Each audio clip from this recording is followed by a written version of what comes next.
अस्सलाम वालेकुम रहमतुल्लाहि वबरकातुहू। मैं मोहम्मद अमानुल्लाह खान। 4 तारीख के दिन एक बहुत बड़ा जलसा होने वाला है पीर बंगाली ग्राउंड के अंदर, जिसकी डायरेक्शन मुस्लिम पर्सनल लॉ बोर्ड के जानिब से प्रोग्राम रखा गया है। पूरे हिंदुस्तान के अंदर ये इनकलाब चल रहा है। हम तमाम लोग इसमें एहतजाज करके, उसमें तकरीबन पूरे मज़ाहिब के लोग इसमें मौजूद है, हिंदू, मुस्लिम, सिख, ईसाई। आज ये हमारी बारी है तो कल तुम्हारी भी बारी है। हमको एकजुट होना है, क्योंकि हुकूमत की तरफ से जो काले कानून एक के पीछे आ रहे हैं, हम इसको डिफेंस के वास्ते हम इसका प्रोटेक्शन करना ज़रूरी है।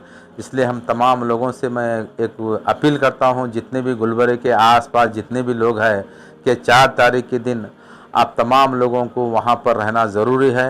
7 बजे प्रोग्राम चालू हो रहा है। जब तक काला कानून जब तक वापस ना ले, हम ये इंशाल्लाह ये एहतजाज करते रहेंगे। हम सब लोग मिलके, तमाम तंजीम के लोग एक होके, एकजुट होके, एक ताकत होके इंशाल्लाह ये प्रोग्राम को कामयाब करेंगे और इंशाल्लाह आखिर दम तक ये हम इसके लिए लड़ते रहेंगे इंशाल्लाह।